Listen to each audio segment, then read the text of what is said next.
এক শেষ নিঃশ্বাসের আগের ভালোবাসার একটি ইমোশনাল গল্প আপনাদের সামনে তুলে ধরলাম, যেটি আমার বাস্তব জীবনের সাথে পুরো সম্পূর্ণ রয়েছে। সেটাই আপনাদের সামনে শেয়ার করছি। আর আমার স্ত্রী কীভাবে এই পৃথিবী ছেড়ে চলে গেছে সেটাই আপনাদের সামনে বলছি। কারণ আপনারা অনেকেই কমেন্ট করেন যে আপনার স্ত্রী কীভাবে মারা গেছেন। আজকে সম্পূর্ণ গল্পটা আপনাদের সামনে তুলে ধরলাম। বলার মতন শক্তি নেই, তবুও আজকে মনটাকে শক্ত করে আজকে বলার চেষ্টা করছি। পয়লা বৈশাখের সেই আগের সেই সন্ধ্যাটা আজও বুকের মধ্যে আগুনের মতন পুড়ে থাকে। দেশ জুড়ে তখন মহামারী। সালটা ছিল 2020-21।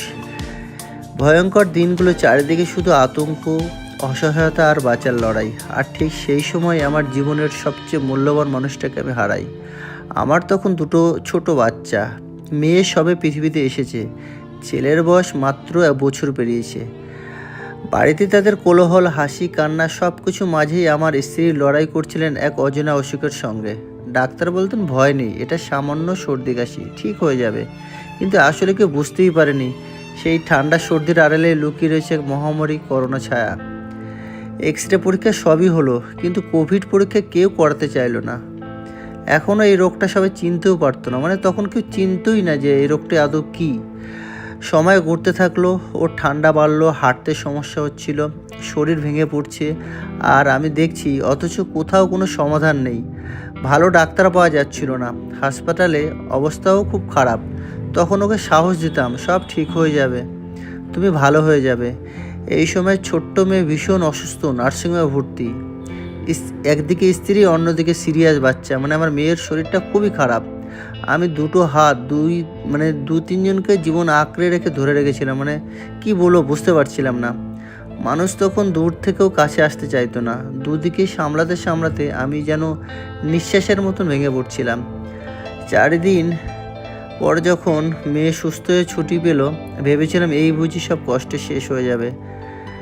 14 এপ্রিল সন্ধ্যাবেলা বাড়ি ফিরলাম। স্ত্রী বলল, তোমার হাতে রান্না খেতে ইচ্ছে করছে।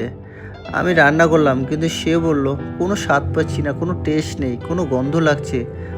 আমি তখনও বুঝতে পারিনি এই কথাটার আমার জীবনের সবচেয়ে বড় সতর্কবার্তা। রাত ওর শরীরটা আরও খারাপ হতে লাগলো, পা ব্যথা, হাত ব্যথা, নিঃশ্বাসে কষ্ট। দুটি স্ট্যান্ড ফ্যান চালিয়ে ঘাম বন্ধ হচ্ছিল না। আমি সারা রাত ওর পা টেপে দিলাম, হাত টেপে দিলাম, শুধু একটাই কথা বলছিলাম, ভালো লাগছে না, খুব কষ্ট হচ্ছে। ভোরের দিকে আর থাকতে পারলাম না, জোর করে বললাম, চলো হসপিটালে যেতে হবে। ও হাসপাতালে ভর্তি হতে চাইল না।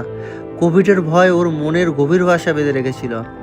কিন্তু সেদিন আমি আর শুনলাম না। ওকে বকাঝকা করে বললাম, আমি তোমাকে হারাতে চাই না, এখনই চলো। অ্যাম্বুলেন্স এলো ভোরে। ও উঠে দাঁড়াতে পারছিল না, কিন্তু তবু দরজার পাশে দাঁড়িয়ে ছেলে মেয়েকে একবার তাকালো। শেষবারের মতন মায়ের চোখে ছিল অদ্ভুত শান্তি, যেন ওরা থাকলে আমি বেঁচে থাকবো। ওকে নিয়ে গেলাম হাসপাতালে, ভাবলাম ভর্তি হবে, সুস্থ হয়ে ফিরবে। কিন্তু কলকাতার বিআর সিং হসপিটালে পৌঁছানোর পর সব কিছুই বদলে গেল। ইমার্জেন্সি রুমে দাঁড়িয়ে আমি শুধু শুনলাম, রোগীকে বাঁচানো গেল না, খুব লেট হয়ে গেছে। সেই মুহূর্তে মনে হচ্ছিল আমার বুকের মধ্যে কেউ যেন একটা ছুরি ঢুকিয়ে দিল।